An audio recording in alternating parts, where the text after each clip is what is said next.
Magandang araw ho sa inyo lahat. Welcome po sa ating Strong Family Prayer and Exhortation. Tayo po ay manalangin. O aming Ama, maraming salamat sa araw na ito at pagpalain niyo po ang aming buhay at ang pamilyang Pilipino ay makakilala sa inyo sa pangalan ni Jesus. Amen. Well, nais natin ipagpatuloy ang ating strong exhortation from the book of 1 Thessalonians chapter 1 and verse 10, "And to wait for His Son from heaven, whom He raised from the dead, even Jesus, which delivered us from the wrath to come." Well, ang ating Panginoong Kristo babalik at nawa sa kanyang pagbabalik, handa ka na.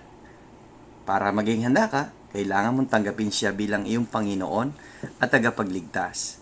At tumalikod kasing kasalanan at sumunod sa kanyang kalooban. Ang tanong, tinanggap mo na ba si Yesu Kristo bilang iyong Panginoon at tagapagligtas? Kaibigan, kung hindi pa, tanggapin mo na siya hanggat may panahon pa.